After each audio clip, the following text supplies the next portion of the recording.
اور مچھلی کو آپ نے تڑپتے پھڑکتے دیکھا، کسی انسان کی آکسیجن بند کر دیں تو وہ بھی اسی طرح تڑپتا ہے، اسے آکسیجن چاہیے ہوتی ہے ورنہ اس کی موت واقع ہو جاتی ہے۔ یہ جو ایک مچھلی کو پانی سے تعلق ہے اور ایک انسان کو ہوا آکسیجن سے تعلق ہے، اس کو مودت کہتے ہیں، یعنی وہ چیز جس کے بغیر آپ کی زندگی کا تصور نہ ہو اسے مودت کہتے ہیں۔ گویا اللہ اور اللہ کا رسول یہ چاہتے ہیں کہ میری امت جو میرا کلمہ پڑھتی ہے وہ میرے اہل بیت سے ایسے ٹوٹ کے محبت کرے کہ ان کی محبت کے بغیر ان کی زندگی کا کوئی تصور ہی نہ ہو۔ نعرہ تکبیر، نعرہ رسالہ، نعرہ حیدری، سبحان اللہ۔ یہ جو المودہ کا لفظ استعمال کیا تو اللہ اور اللہ کا رسول تو چاہتے ہیں کہ ہم اہل بیت سے صرف محبت نہ کریں بلکہ ٹوٹ کے محبت کریں اور ایسی محبت کریں کہ ان کی محبت کے بغیر ہماری زندگی مکمل نہ ہو۔ ایک بات، جب یہ آیت بعض مولوی پڑھتے ہیں تو وہ کہتے ہیں یہاں پر لفظ استعمال ہوا ہے القربہ۔ قربہ کا مطلب ہے رشتہ دار، تو رشتہ دار تو بہت سارے ہوتے ہیں، بولیے رشتہ دار بہت سارے ہوتے ہیں، ہمارے چچیرے بھائی، ہمارے پھوپھی زاد، ہمارے خالہ زاد، ہمارے ماموں زاد، تو بھائی بہت سارے رشتہ دار ہوتے ہیں۔ تو کسی نے کسی کو رشتہ دار بنایا، کسی نے کسی کو رشتہ دار بنایا، تو صحابہ حضور کی بارگاہ میں آئے۔ کون آئے؟ بعض لوگوں کو حب صحابہ کا بخار بھی رہتا ہے، تو ہم چلے صحابہ سے پوچھ لیتے ہیں کہ بھئی حضور کی بارگاہ حاضر ہے اور یہ قرآن کی آیت نازل ہو چکی ہے، لفظ قرابت کا ذکر ہو گیا ہے، قیامت تک کے لوگ اس کی اپنی اپنی تعبیر و تشریح کریں گے، کوئی چچیرے آ جائیں گے، کوئی پھوپھی زاد آ جائیں گے، کوئی خالہ زاد آ جائیں گے، کوئی ماموں زاد آ جائیں گے، بھائی وہ رشتے تو بہت سارے ہیں۔ تو چلیں حضور کی بارگاہ میں اور پوچھیں حضور یہ جن قرابت دار رشتہ داروں کا ذکر ہو رہا ہے یہ کون ہے؟ پوچھنے والے صحابہ کہیں رضی اللہ تعالی عنہم اجمعین، کہیں رضی اللہ تعالی عنہم اجمعین۔ سوال کر رہے ہیں محبوب خدا سے، یہ ذہن میں رکھیے گا، ایک قرآن کی ظاہری صورت ہے جس کو ہم وحی جلی کہتے ہیں، ایک قرآن کی دوسری صورت ہے جس کو ہم وحی خفی کہتے ہیں۔ وحی جلی قرآن کو کہتے ہیں اور وحی خفی حدیث کو کہتے ہیں۔ تو قرآن کا ایک ظاہر ہے، اس کا معنی مرادی کیا ہے، اللہ چاہتا کیا ہے، حضور چاہتے کیا ہے، اس آیت کی مراد کیا ہے، اس کی تعبیر و تشریح سب سے پہلے جو محبوب خدا نے کر دی، قیامت تک کے امت کے لیے وہی دلیل ہے، وہی سند ہے، وہی حجت ہے۔ اس سے ہٹ کر اگر کوئی بڑے سے بڑا مولوی آ کر کہے کہ نہیں اس سے مراد یہ ہے، اس کی مراد اس کے منہ پر ماری جائے گی، اور جو معنی مرادی رسول خدا نے بیان کر دیا ہے امت کے لیے وہی قابل قبول ہے۔ اب حضور کی بارگاہ میں صحابہ آئے، انہوں نے عرض کی من قرابتک ہؤلاء الذین وجبت علینا مودتهم، اے اللہ کے محبوب وہ آپ کے کون سے رشتہ دار ہیں جن کی محبت ہم پر واجب کی گئی ہے؟ سوال میں کسی قسم کا کنفیوژن ہے؟ بولیے، سوال میں کوئی سقم ہے، کوئی کمزوری ہے؟ سوال واضح ہے کہ نہیں؟ سب کو سمجھ میں آ رہی ہے کہ سوال اسی آیت سے متعلق ہوا، اور یہ بھی پتہ چلا کہ صحابہ جانتے تھے کہ یہ جو اللہ تبارک و تعالی نے اپنے محبوب کو امر فرمایا اور پھر محبوب نے اپنی امت سے طلب کیا کہ میری امت میرے اہل بیت سے ٹوٹ کے محبت کرو، یہ آپشنل نہیں ہے۔ بولیے یہ آپشنل نہیں ہے کہ اگر کر لیں تو ٹھیک ہے اور نہ کریں تو کوئی مسئلہ کوئی مسئلہ نہیں۔ جب یہ آیت اتری تو صحابہ حضور کی بارگاہ میں آ کے عرض کر رہے ہیں، یعنی جو انہوں نے سمجھا انہوں نے اپنے فہم کے مطابق حضور کی بارگاہ میں آ کے عرض کی، حضور یہ کون سے رشتہ دار ہیں جن کی محبت ہم پر واجب کی گئی ہے؟ اب اگر صحابہ کو مانتے ہو تو کان کھول کے سن لو، صحابہ اہل بیت کی محبت کو اپنے اوپر واجب سمجھتے تھے۔ بے شک بے شک، سبحان اللہ سبحان اللہ۔ صحابہ اہل بیت کی محبت کو اپنے اوپر واجب سمجھتے، اور یہ کسی مولوی کی تعبیر و تشریح نہیں ہے، یہ ان کے اپنے قول سے بات واضح ہو رہی ہے۔ جب انہوں نے پوچھا کہ یہ کون ہیں، اللہ کے محبوب نے فرمایا وہ علی ہے، وہ فاطمہ ہے، وہ حسن ہے، وہ حسین۔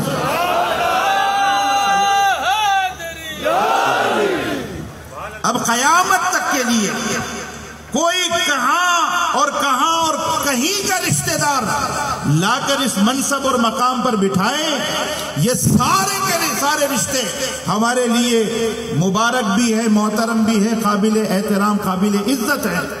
لیکن اس آیت کا جو مصداق ہے وہ مولا کائنات، مخدوم کائنات اور حسنین کریمین۔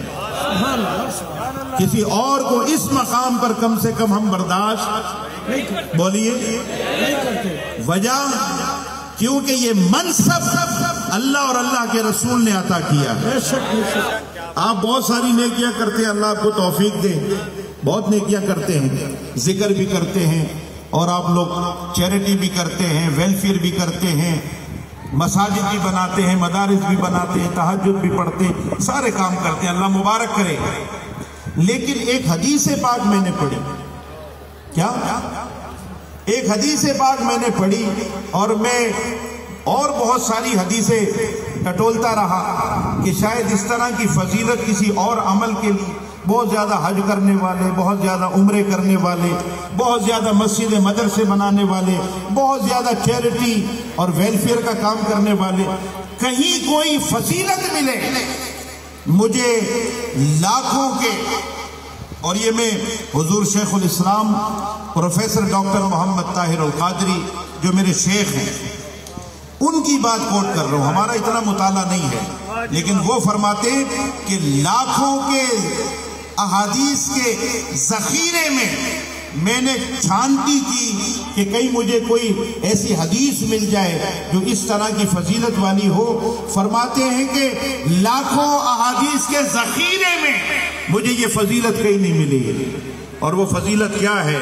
حضور نے فرمایا من احبنی، جو مجھ سے محبت کرے، جو مجھ سے محبت کرے، وَأَحَبَّ هَذَيْنِ، اور یہ حسن و حسین سے محبت کرے، وَأَبَاهُمَا وَأُمَّهُمَا، اور جو ان کے بابا جان علی سے محبت کرے، ان کی اماں جان سیدہ خاتون جنت سیدہ فاطمۃ الزہراء سلام اللہ علیہا سے محبت کرے، کانا معی فی درجتی یوم القیامہ، یہ جنت کا چکر نہیں ہے اور نہ یہ جنت کی بات ہو رہی ہے، یہ جو اجر ہے ان کی محبت کا جو اجر ہے، جنت کی بات نہیں ہو رہی، اور جنت کی کیا حیثیت، وہ تو ان کی جاگیر ہے، وہ ان کی جاگیر ہے، جنت کی بات نہیں ہو رہی، جنت کی بات نہیں۔ وہ حضور نے فرمایا الحسن والحسین سیدہ شباب اہل الجنہ، حسن و حسین جنتی جوانوں کے سردار ہیں، اور مخدوم کائنات کے بارے میں فرمایا فاطمہ تو سیدہ تو نساء اہل الجنہ، کہ میری بیٹی مخدوم کائنات سیدہ فاطمہ الزہراء سلام اللہ علیہا جنتی عورتوں کی سردار ہے، تو عورتوں کی سردار مخدوم کائنات اور جوانوں کے سردار حسنین کریمین، تو وہ تو ان کی جاگیر ہے۔ میں آپ سے پوچھتا ہوں، اگر آپ کا گھر ہو، آپ کی پرمیشن کے بغیر کوئی اندر آ سکتا ہے اور آ گیا تو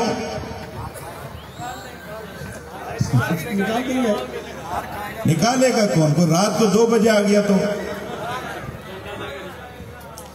تو آپ نے سب سے پہلے تو 15 پہ کال کرنی ہے، ایسا ہی ہے، تعلقات زیادہ ہیں تو اپنے بندے بھی بلا لینے ہیں، اور اگر اور زیادہ تعلقات ہیں، کسی سوسائٹی میں رہتے ہیں تو سب سے پہلے گیٹ بند کروائیں گے کہ چلو آیا ہے تو ذرا اس کی اچھی خاطر مدارت کریں، بغیر آپ کی پرمیشن کے کوئی آپ کے گھر میں داخل، تو جنت جن کی جاگیر ہے ان کی اجازت کے بغیر کوئی کیسے جائے گا؟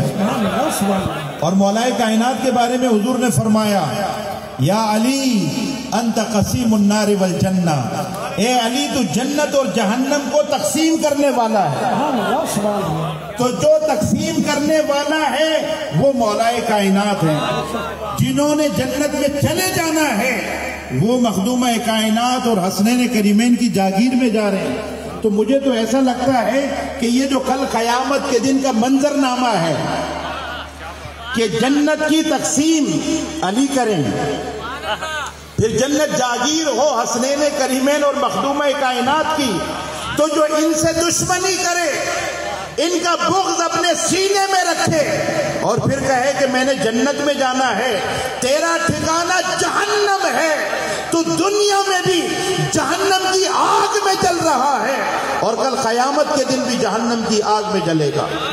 یہ جنت تو ہے ہی علی اور اس کے بیٹوں کی، سبحان اللہ، خدا کی قسم۔ تو حضور نے یہ نہیں فرمایا کہ جو مجھ سے محبت کرے، حسنین کریمین سے محبت کرے، ان کے بابا جان علی سے اور ان کی اماں جان فاطمہ سے محبت کرے، وہ جنت میں جائے گا۔ جنت کی بات ہی نہیں کی۔ حضور نے فرمایا وہ کل قیامت کے دن جنت میں میرے درجے میں میرے ساتھ ہوگا۔ یہ وہ فضیلت ہے کہ اگر ساری زندگی کوئی حج کرتا رہے، کوئی عمرے کرتا رہے، کوئی مسجدیں بناتا رہے، کوئی نمازیں پڑھتا رہے، کوئی تہجد پڑھتا رہے، ساری زندگی شامی کباب سجا کر پیشانی پر اپنے آپ کو حاجی و پاجی کہتا رہے، یہ فضیلت اسے ملنے والی، یہ فضیلت فقط اسے ملے گی جو اپنے آپ کو مولا کائنات کے در کا سگ بنائے، حسنین کریمین کے در کا سگ بنائے اور مخدومہ کائنات کے در کا سگ بنائے۔ جو ان کے در کی کا سگ بنتا ہے اسے یہ فضیلت اللہ کے محبوب عطا کر چکے۔ نعرہ حیدری، حیدری، حیدری،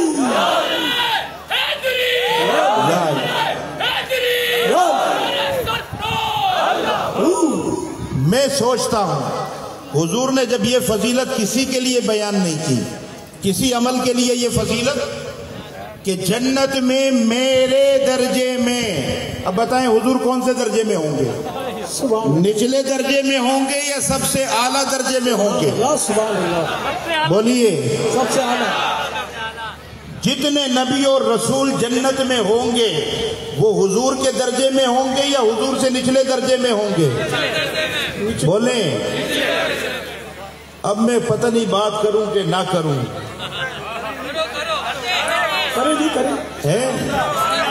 میرا وجدان کہتا ہے، میرا اپنا وجدان کہتا ہے کہ یہ جو اہل بیت نبوت کی محبت ہے، اس کا درجہ، اس کا مقام اور اس کا مرتبہ اتنا بلند و بالا ہے، اور تاجدار کائنات کی بارگاہ میں اس کی فضیلت، اس کا شرف اور اس کی منقبت اس پائے کی ہے کہ حضور چاہتے ہی نہیں کہ کوئی شخص میری اہل بیت سے محبت نہ کرے اور وہ جنت میں میرے درجے میں آئے۔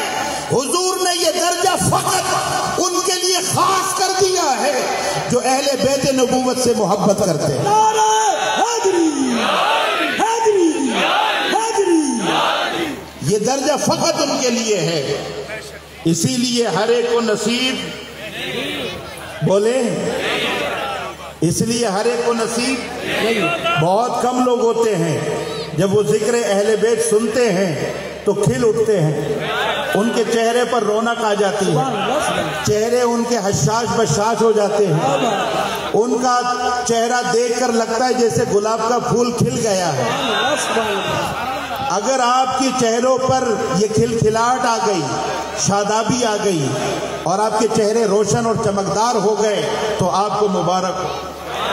صحابہ اکرام علیہم الرضوان کہتے تھے کہ جب ہمیں کسی مومن اور منافق کی پہچان کرنی ہوتی تو ہم اس کے سامنے ذکر علی چھیڑ دیا کرتے تھے. اگر اس کا چہرہ کھل جاتا تو ہم کہتے مومن ہے، اور اگر چہرہ مرجھا جاتا ہم سمجھ جاتے یہ منافق ہے. غدیر خم کے مقام پر محبوب کریم صلی اللہ علیہ وآلہ وسلم نے اعلان فرمایا. وہ عام اعلان نہیں تھا، یہ جو ہمارے بھی کچھ اپنوں کو بھی ایک مرض اٹھا ہے، ایک نیا مرض اٹھا ہے. وہ جو نئے مریض ہیں، نئے مریض، تو ان نئے مریضوں کی آپ کبھی حالت دیکھیں، اللہ تعالیٰ اپنے حفظ و امان میں رکھے. پہلے ہم دوسروں سے گلا کرتے تھے کہ ان کے سامنے ذکر علی ہو تو چہرے مرجھا جاتے. اب ہمارے اپنوں کا حال یہ ہو گیا ہے کہ ان کے سامنے ذکر علی ہو تو چہرے مرجھا جاتے. مولا کائنات مولا علی علیہ السلام کا جو یہ اعلان ہوا ہے غدیر خم کے مقام پر، یہ عام اعلان نہیں ہے. بولیے، عام اعلان نہیں ہے. اور یہ جو من کنت مولا ہو فہذا علی مولا ہو، یہاں مولا کا مطلب دوست ہے. جس کا میں دوست ہوں اس کے علی دوست ہے. تو پہلے یہ سارے دشمن تھے کیا؟ کیا بات، کیا بات، بہت خوب، بہت خوب. پہلے یہ دشمن تھے جو آپ غدیر خم کے مقام پر حضور کو دوست بنانا پڑ گیا ان کو. پہلے بھائی نہیں تھے. بعض لوگوں نے بھائی ترجمہ کیا کہ میں جس کا بھائی ہوں علی اس کے بھائی ہوں. گھٹانے پر آئے تو یہ ایک واضح اعلان، اور ایسے یہ اعلان نہیں ہوا. غدیر خم کے مقام پر محبوب کریم علیہ السلام تمام صحابہ کرام کو جمع کیا، ایک اونچا ٹیلا منتخب فرمایا، اور پھر جو اونٹوں کی کجاوے ہوتے ہیں، کیا پالان، ان پالانوں کو اور کجاووں کو جمع کیا گیا. 700 اونٹوں کے کجاووں کو، پالانوں کو جمع کر کے اس کو ایک بڑا سٹیج بنایا گیا، اور پھر حضور اس پر تشریف لے آئے، اور پھر فرمایا این علی، علی کہاں ہے؟ مولا کائنات علی علیہ السلام تشریف لائے. آپ نے انہیں اوپر بلا لیا. اب وہاں ہزارہ صحابہ ہیں، کوئی 70,000 صحابہ ہیں. کتنے؟ 70,000 صحابہ ہیں. حضور تشریف لائے اور حضرت علی کو بھی بلا لیا. پہلے اپنے بارے میں فرمایا اور اپنی نبوت اور رسالت اور جو آپ نے دعوت پہنچائی اس کے بارے میں پوچھا. سب نے کہا آپ نے اللہ کا پیغام پہنچایا، اس میں کبھی بخل سے کام. پھر فرمایا ان کو جانتے ہو؟ سب نے کہا یہ آپ کے چچا کے بیٹے علی بن ابی طالب ہیں. سب نے پہچان کر لی، حضور کی بھی اور مولا کائنات کی بھی. پھر حضور نے حضرت مولا کائنات کا ہاتھ پکڑ کے ہوا میں لہرایا اور فرمایا من کنت مولا ہو فہذا علی مولا، جس کا میں مولا ہوں اس کے علی مولا ہیں.